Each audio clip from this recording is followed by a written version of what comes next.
Wednesday, how y'all doing? I talked about on Monday, just being neurodivergent. My ex-wife knowing me, back when I was in full overwhelm, didn't know that I was neurodivergent, didn't know what was leading my behaviors and all that stuff. But I'll tell you one thing, it was always my responsibility to deal with those things. And, I'm someone, I talk about responsibility, I talk about personal responsibility, accountability, and stuff. I talk about that a lot because I'm someone who does do that. I do take personal responsibility, I do take accountability, even when it is things that are out of my control, like mental health issues. A lot of mental health issues, they're out of your control. When you're overwhelmed and you're a neurodivergent person, a lot of your behaviors, you're not really in control of those behaviors and stuff, but I've never used that as an excuse ever in my life.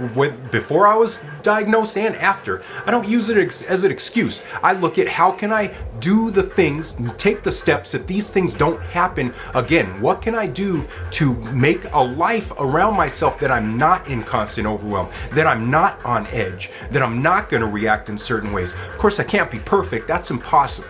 You're never going to be perfect in something, but I know that that's my job, that's my duty, is to take responsibility for that. And I see a lot of times people do not take responsibility for their behaviors. They've got excuses, they've got justifications. And that's why when you try to sometimes as a neurodivergent person explain yourself to a neurotypical, you get greeted with just this pushback because that community, if you will, is more used to making those excuses, making those justifications, where we're a community that has been crapped on so much that we're like, we want to make sure we don't make these mistakes, so we stop getting crapped on, so we'll do the things to make changes and stuff. We'll explain, look, this isn't what I meant by what I did, this is what I meant by what I did, so on and so forth. And like I said, people don't want to listen. But anyways, have an awesome Wednesday. You are an awesome and amazing human being, and I love you so much. Peace out and bye.